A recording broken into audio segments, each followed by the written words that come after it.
When did she last see grain or rice? আচ্ছা আপনি কয়দিন আগে ভাত খেয়েছেন? ভাত রোজার গেছে যে রোজার পরের থেকে স্টিভে দিয়ে জুতাম জানতাম মাগিয়ে দিকে রোজা কয় মাস হবে এটা? It's 3 months she did not see a single plate of rice. She's just surviving on the gruel from flour. Tell me something. How do people living so poorly and eating so badly, not eating at all, how do they survive?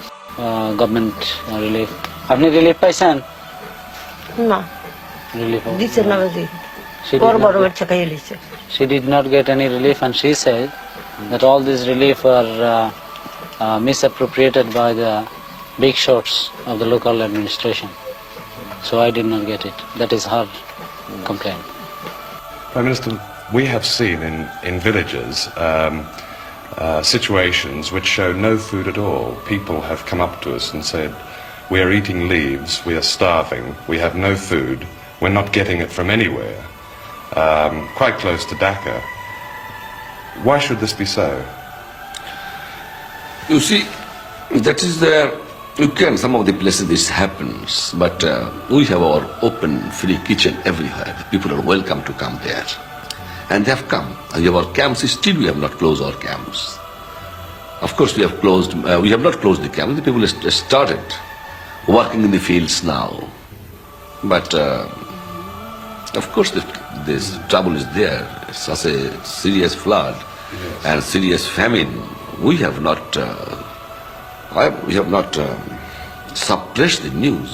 We have already declared in the parliament that around 27,000 people have died by starvation and by disease.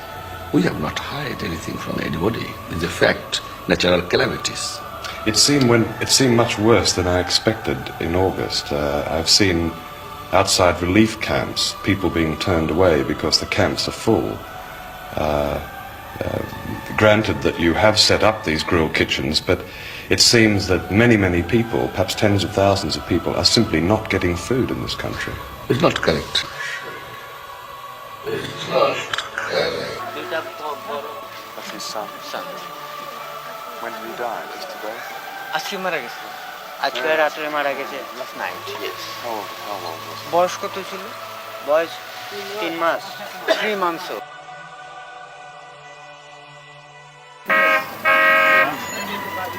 Because I believe that possibly the greatest famine in recorded history has now begun here, with tens of thousands of people already dead and dying and suffering.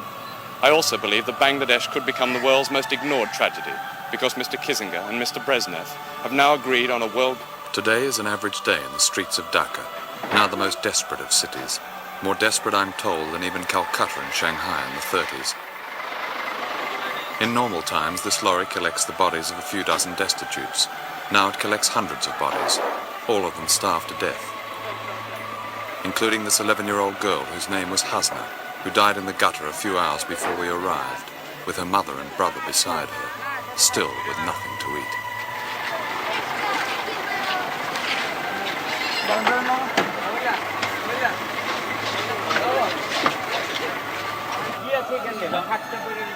If you go early in the morning, you'll find bodies lying around in the streets of Dhaka. And the other day I saw a mother who had lost her child, and she was using the child's body, in fact, as a means of getting money, begging. Well, this film will go out on January the 2nd. How much worse will the situation be here in Bangladesh?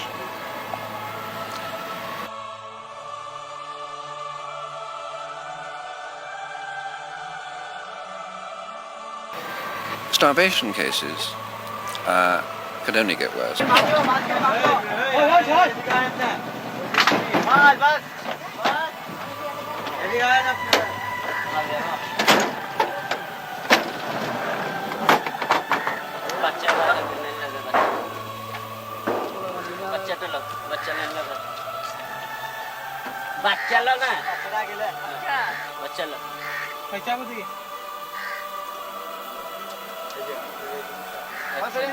Why have these children been allowed to starve? Why have they not been saved? The answer is not what you have often been told. that Bangladesh is so corrupt it is beyond redemption. For some of us who came here at the birth of this country, reporters, foreign aid officials, political do-gooders, Bangladesh was no more than a brief cynical romance, a source of good copy, and now the story and the cause are stale, the problem too great, the tragedy unfashionable. These people are starving to death because 2 crops were ruined by flood and because of certain major political decisions taken outside Bangladesh. We were too concerned with oil to notice that in 1974 food became a political weapon, a more lethal weapon than oil. We can do without oil, we cannot do without food. The United States Secretary of State, Dr. Henry Kissinger, controls the distribution of all American surplus food abroad. Not one country on his priority list is hungry. All are Dr. Kissinger's client states. All comply with his world strategy in return for favors such as food. At the top of the priority list are Chile, Cambodia, South Korea, and South Vietnam. South Vietnam, which gets more American food than any other country, not only exports its own rice, but openly sells America's food to buy arms in order to continue a war on America's behalf. Bangladesh is not on Dr. Kissinger's priority list. Dr. Rutan, would you ask him if most of the people who are buried in the cemetery die of starvation? এই যে গোরস্থানে যারা মারা যাচ্ছে তাদের মধ্যে বেশিরভাগ লোকই কি না খেয়ে মারা যাচ্ছে? অনাহার। সে বলছে যে he says that most of the cases, death cases, are from starvation. On December the 8th, 1974, a secret report by the US State Department was leaked in Washington. It gave examples and details of the use of food as a means of shoring up one regime and blackmailing another. It quoted a top official whose job is to carry out Dr. Kissinger's strategic policies. He said, "To give food aid to countries just because they are starving is a pretty weak reason."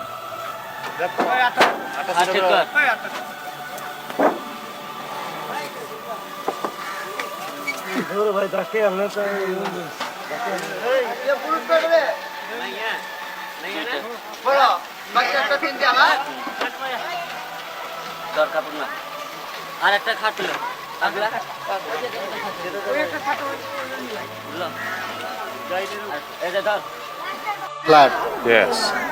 When you say famine is there, that means there's no food in the village at all, is that right? No food is there. What is she saying about her little boy? She says that her baby is suffering from disease, and it is due to food, shortage of food. Excuse me, is this the first food they're getting since they've arrived? Just This now, is the first food. Well, the first food in weeks, is it? Or? The Soviet Union, with the biggest air force in the world, has lent Bangladesh 9 creaking helicopters, which break down more than they fly. The world's new rich, the oil producers, have offered some petty cash. Saudi Arabia, for example, recently gave Bangladesh the equivalent of less than 5 days' food. But of course the oil countries don't like dealing with bankrupt economies, even though rising oil prices have helped to cause this famine by putting petroleum-based fertilizers out of the reach of poor countries. Which means that this starving child, the son of a farmer, will probably die.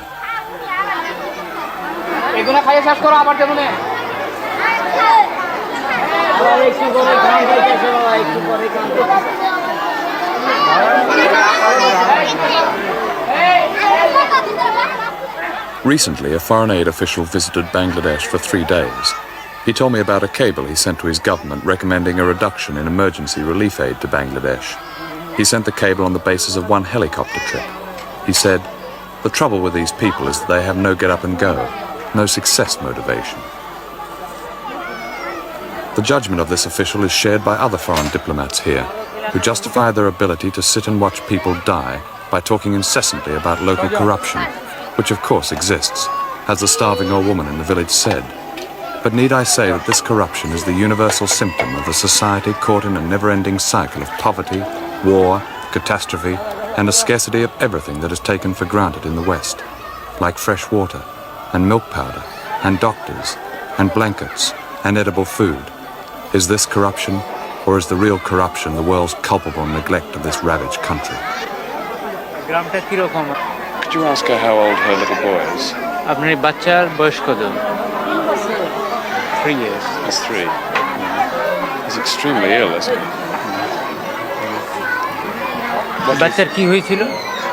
বাচ্চার জ্বর আর আগা করছে। He says that he's a bad stomach and then he had fever also.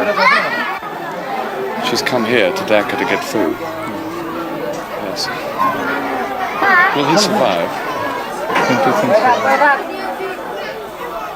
There are just 75 hospital beds for children in all of Bangladesh. That works out at 1 bed per million of population.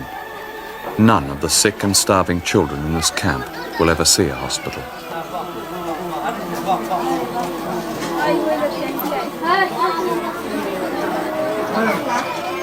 This used to be a soap factory.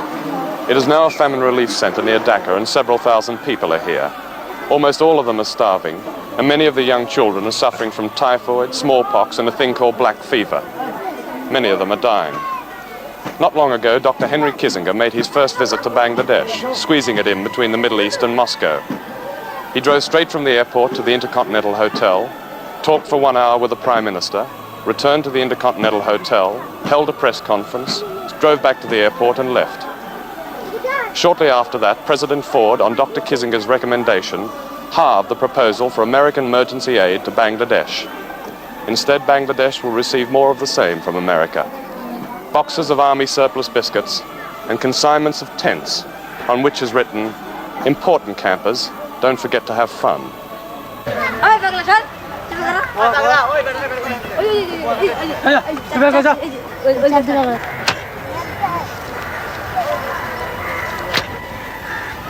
On December the 28th, 1974, Sheikh Mujib declared a state of emergency in Bangladesh.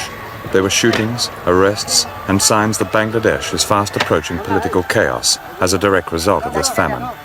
Of course, it used to be said that starving people disturb nobody, and this certainly applies to the thousands of dead in this horrific cemetery. But Bangladesh is at the center of Asia, with borders on China, India, and Burma. And when those who somehow manage to survive this famine are finally in political turmoil, they will, I'm afraid, disturb everybody.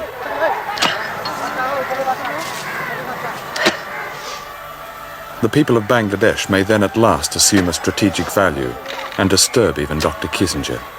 They may even disturb the United Nations, which ignores its own charter by its meanness to Bangladesh, and the Soviet Union, which heaps so-called friendship on Bangladesh and little else, and Australia, which mocks Asia with cliches about partnership while its surplus wheat stays in its silos, and the so-called internationalist common market, whose behaviour toward the starving of Bangladesh is that of a mean little burger, and Britain, with its traditional goodwill, and 2 idle helicopters. But of course the West has given something to Bangladesh. Army surplus biscuits and consignments of tents on which is written, "Important campers, don't forget to have fun."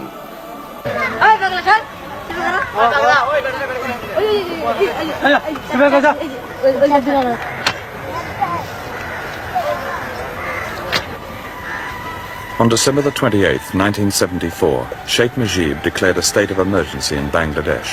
There were shootings, arrests, and signs that Bangladesh is fast approaching political chaos as a direct result of this famine.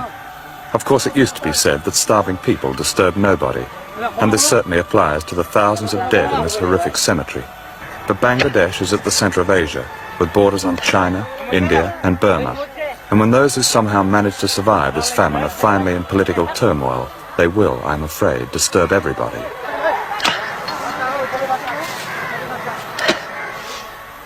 The people of Bangladesh may then at last assume a strategic value and disturb even Dr. Kissinger. They may even disturb the United Nations, which ignores its own charter by its meanness to Bangladesh, and the Soviet Union, which heaps so-called friendship on Bangladesh and little else, and Australia, which mocks Asia with cliches about partnership while its surplus wheat stays in its silos, and the so-called internationalist common market, whose behaviour toward the starving of Bangladesh is that of a mean little burger, and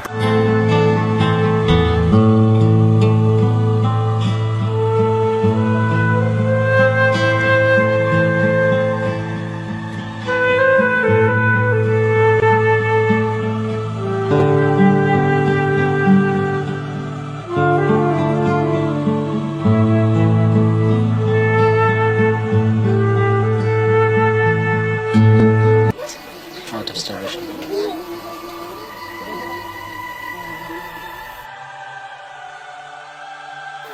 million people died in concentration camps during 4 years in World War II. Almost as many people may have died in Bangladesh in the last 4 years. Years of drought, flood, epidemic, a genocidal war, and now famine, perhaps the greatest famine of all. I don't draw this parallel idly. I happen to be standing in the middle of a field piled high with human skeletons, bones and skulls and pieces of human hair for as far as I can see, now being picked over by crows. This is just one cemetery in Dhaka, and today they are digging up last month's famine victims in order to bury today's victims. 85 since 7 o'clock, 10,000 since last July, and most of them young, starved children. Many of these children died because they couldn't get milk, because I believe that possibly the greatest famine in recorded history has now begun here, with tens of thousands of people already dead and dying and suffering. I also believe that Bangladesh could become the world's most ignored tragedy, because Mr. Kissinger and Mr. Brezhnev have now agreed on a world doctrine in which a country like Bangladesh is expendable. It has no oil, it has no real strategic value, it has no military power, it has no practical purpose. All it has is people who now wish to live.